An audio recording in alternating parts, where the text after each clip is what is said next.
ધાનેરા નગરપાલિકાના પ્રમુખે વિધિવત રીતે ચાર્જ સંભાળ્યો. ધાનેરા નગરપાલિકા પ્રમુખ અને ઉપપ્રમુખે વિધિવત રીતે ચાર્જ સંભાળ્યો. ઈશ્વરભાઈ પટેલ અને પહાડસિંહ રાજપૂત તેમજ અન્ય હોદ્દેદારોએ ચાર્જ સંભાળ્યો.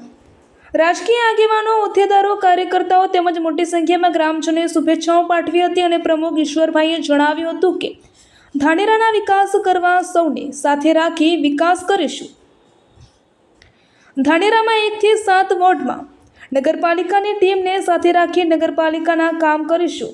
લોકોના જીવન જરૂરિયાત, પાણી, ગટર, લાઇટ, દાખલા જેવી અનેક સુવિધાઓ પર પ્રાધાન્ય આપી ધાનેરા હરિયાળું બને તેવા તમામ પ્રયત્ન કરવામાં આવશે. આજ રોજ ધાનેરા નગરપાલિકામાં પ્રમુખ અને ઉપપ્રમુખનો ચાર્જ સંભાળ્યો છે અને ધાનેરાના આગેવાનો અને ડોક્ટરો તેમજ વરિષ્ઠ નાગરિકોએ નગરપાલિકામાં આવીને પ્રમુખ અને ઉપપ્રમુખને અન્ય હોદ્દેદારોને શુભેચ્છાઓ પાઠવી હતી. માતા કી જય.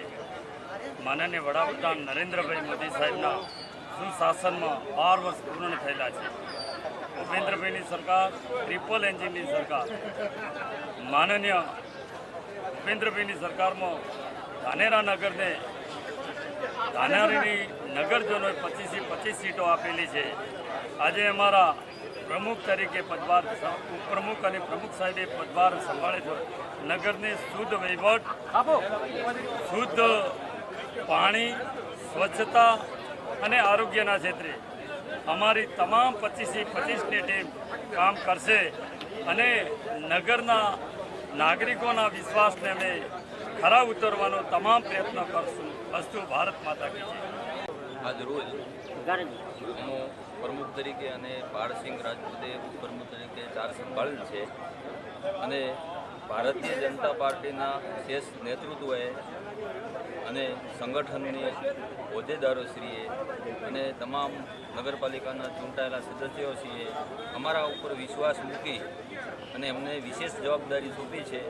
તે જવાબદારીમાં અમે નિષ્ઠાપૂર્વક અને ઈમાનદારીથી નિભાવીશું એવું આજ રોજ ધાનેરા નગરજનોને ખાતરી આપીએ છીએ અને પાયાની જરૂરિયાતના જે કામો છે એને અગ્રતાક્રમ આપી અને નગરને આધુનિક, સુવ્યવસ્થિત અને સ્વચ્છ બનાવીશું એવો અમારો દ્રઢ સંકલ્પ છે. તેમજ ચૂંટાયેલા તમામ સભ્યો ટીમવર્ક સાથે અને જે કર્મચારીઓ છે એમનું પણ સંકલનમાં રાખી નગરનો વિકાસ કરીશું. એના માટે અમે તમામ કટિબદ્ધ છીએ. ભારત માતા કી જય.